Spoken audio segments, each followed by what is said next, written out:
This video provides guidance for reappointment, tenure, and promotion reviewers at San Diego State University for academic year 2021.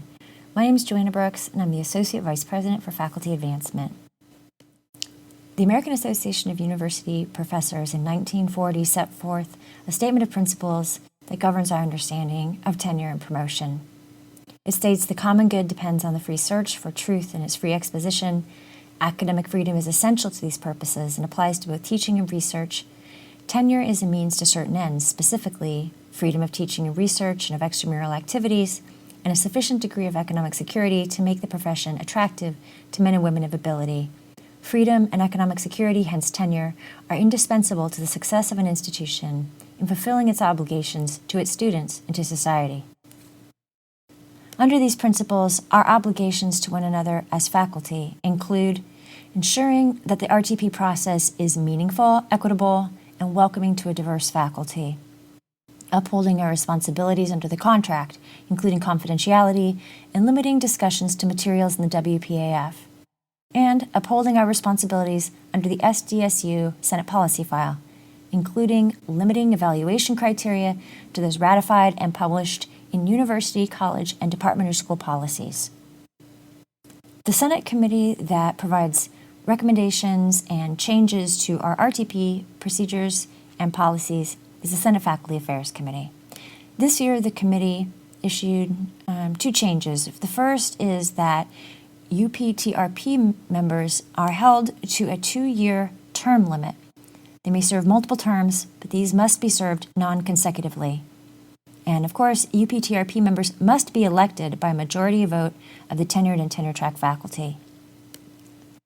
The second set of recommendations the committee issued this year concerned committee use of published criteria. Committees must use only published public-approved criteria in their review of candidates. Committees are urged to interrogate any unwritten norms that may structure their work as reviewers, including interrogating any worksheets or other documents you might have used customarily to ensure that they're consistent with published criteria. Finally, the Senate Faculty Affairs Committee urges reviewers to recognize difference across fields in the way impact and significance is measured. Do not privilege quantifiable metrics over published criteria. To this end, it's important that reviewers refamiliarize themselves with the published Senate Policy File criteria for RTP. Teaching effectiveness.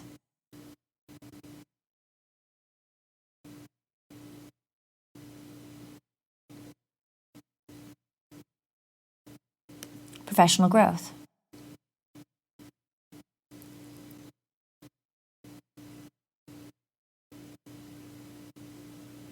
Service.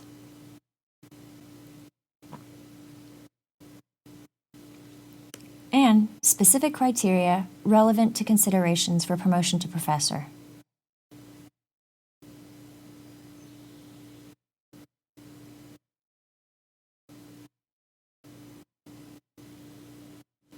A few practical guidelines for our work in AOI 2021. Given the context of COVID-19, review committees may meet via Zoom if necessary. To safeguard confidentiality, committee meetings should not be recorded. Each committee should also elect a chair. The role of the chair is to ensure that all committee members understand deliberations are confidential and cases are not to be discussed outside the room. Only evidence in the WPAF may be considered. Only published criteria appropriate to your level of review may be applied. Not all fields measure impact and value in the same way. Quantitative metrics do not prevail over university criteria.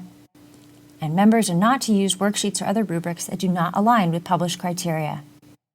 The chair should also work with the college RTP rep to ensure that the recommendation letter your committee produces follows the required format, and communicate any procedural hiccups or items missing from the dossier to your college RTP rep or the Faculty Advancement Office.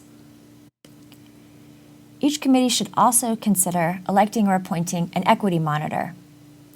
Published research on eliminating implicit bias in evaluations indicates that this is one of the most effective things we can do. The equity monitor can both participate in and observe the deliberation process with the following questions in mind. Is each candidate being evaluated only on the basis of the published criteria appropriate to your level of review, with no additional rubrics or metrics? Is each candidate receiving a sufficient and equitable share of the committee's time? Is the deliberation zeroing in on a few exclusive factors rather than inclusively assessing the candidate's total accomplishments? Are all members of the committee participating equitably? And are any members of the committee dominating deliberations? Special considerations for academic year 2021. Due to COVID-19, all probationary faculty were contacted by the university, and if requested, they were granted a tenure clock extension to accommodate the significant research and teaching impacts of COVID-19. Candidates are not required to submit spring 2020 student teaching evaluations, and reviewers are encouraged to extend some consideration for how the pandemic has impacted our profession. Apply published criteria reasonably within the context of COVID-19. Do not zero in on flaws in the file. Consider the whole picture, including evidence of how candidates have adaptively sustained their work during these challenging times, such as by participating in trainings related to transitioning to virtual classrooms. We're also mindful of colleagues who were impacted by the spring 2019 closure of the PSFA building. All probationary faculty impacted by the building closure were contacted by the university and, if requested, granted a tenure clock extension.